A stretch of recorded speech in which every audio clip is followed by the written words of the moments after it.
الحمدللہ رب العالمین والعاقبۃ للمتقین والصلاة والسلام علی سید الانبیاء والمرسلین وعلی آلہ الطیبین واصحابہ الطاہرین اما بعد اعوذ باللہ من الشیطان الرجیم بسم اللہ الرحمن الرحیم قد نرى تقلب وجهك في السماء فلنولينك قبلة ترضاها فول وجهك شطر المسجد الحرام وحيث ما كنتم فولوا وجوهكم شطره وإن الذين أوتوا الكتاب ليعلمون أنه الحق من ربهم وَمَا اللَّهُ بِغَافِلٍ عَمَّا يَعْمَلُونَ صدق اللہ العظیم۔ اللہم صلی علی سیدنا و مولانا محمد وعلی آل سیدنا و مولانا محمد وبارک وسلم وصلی علیہ۔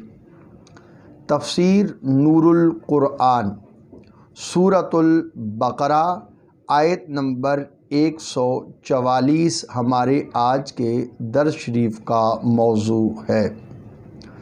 سب سے پہلے تلاوت کیے گئے قرآنی الفاظ کا اردو ترجمہ اور پھر ان الفاظ کے تحت جو ارشادات حضور قبلہ فرید العصر رحمۃ اللہ تعالی علیہ نے بیان فرمائے ان کو پڑھنے کی سعادت حاصل کریں گے۔ بے شک ہم آپ کے چہرے کا آسمان کی طرف اٹھنا دیکھ رہے ہیں، سو ہم آپ کو اس قبلہ کی طرف پھیر دیں گے جس پر آپ راضی ہیں۔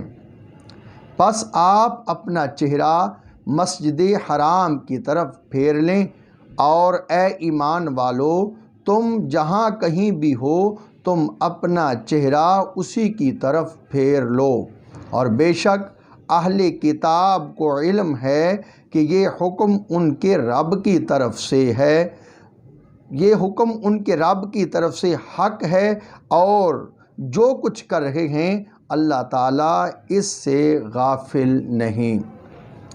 ان قرآنی الفاظ کے تحت حضور قبلہ فرید العصر رحمۃ اللہ تعالی علیہ کچھ یوں بیان فرما رہے ہیں۔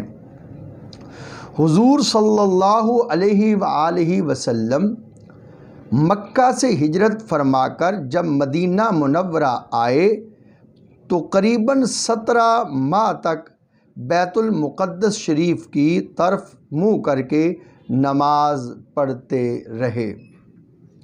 حضور صلی اللہ علیہ وسلم چاہتے تھے کہ آپ کا قبلہ کعبہ ہو کہ وہ آپ کے جد امجد حضرت سیدنا خلیل علیہ السلام کا قبلہ تھا۔ اس سلسلہ میں حضور صلی اللہ علیہ وآلہ وسلم اپنے رب قدوس سے امید رکھتے ہوئے اپنے چہرہ انور کو آسمان کی طرف بار بار وحی کے انتظار میں اٹھاتے کہ تبدیلی قبلہ کا حکم نازل ہو جائے۔ رب قدوس جل مجدہ کو اپنے محبوب پاک علیہ السلام کا یہ انداز پیارا لگا اور ان کی دلی خواہش کی تکمیل فرما دی اور مسجد حرام کی طرف منہ پھیرنے کا حکم اتار دیا۔ فَوَلِّ وَجْهَكَ شَطْرَ الْمَسْجِدِ الْحَرَامِ۔ اب ملت اسلامیہ کا قبلہ کعبہ بنا دیا گیا، جہاں کہیں بھی ہو اس کا قبلہ کعبہ ہے۔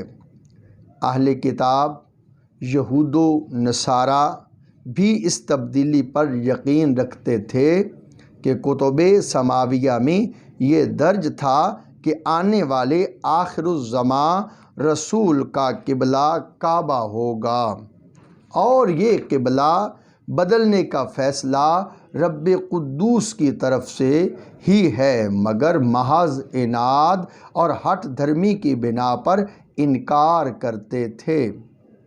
ساری جہتیں تو اللہ تعالیٰ کی ہی ہیں، جیسے ارشاد ہے قُل لِلَّهِ الْمَشْرِقُ وَالْمَغْرِبُ، کہہ دیجئے مشرق و مغرب تمام جہات اللہ کے لیے ہی ہیں، مگر پوری ملت اسلامیہ کو نماز پڑھنے میں ایک جہت کی طرف متوجہ فرما کر اسلام میں اتحاد، یگانگت اور مسلمانوں کے اندر ایک اجتماعی اتحادی قوت پیدا کرنے کا اشارہ ملتا ہے، جو کفر پر ضرب کاری ہے۔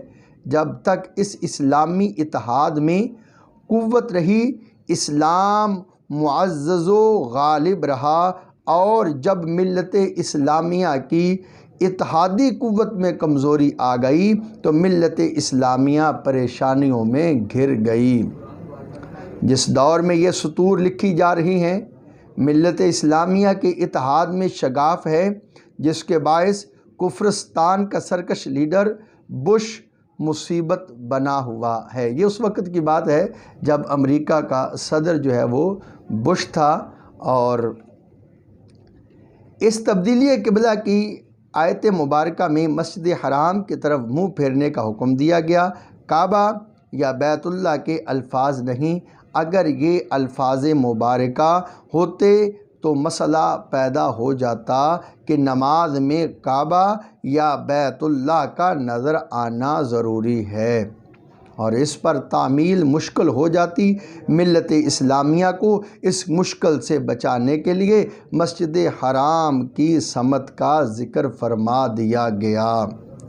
پھر لفظ شطر فرما کر ایک اور آسانی پیدا کر دی گئی ہے کہ اگر صرف مسجد حرام کا ذکر ہوتا تو بعض دور دراز کے ممالک اسلامیہ میں موسم کے بدلنے اور سورج کے طلوع و غروب کی نسبت سے فرق آتا۔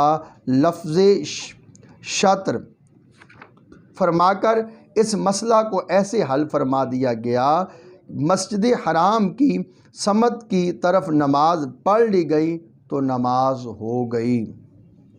اگر کوئی شخص حرم کعبہ میں ہے اور بیت اللہ شریف کا مشاہدہ کر رہا ہے تو کعبہ کی طرف منہ کرنا فرض ہے، اگر کعبہ شریف سے دور ہے تو اس کی سمت کی طرف منہ کرنا فرض ہے۔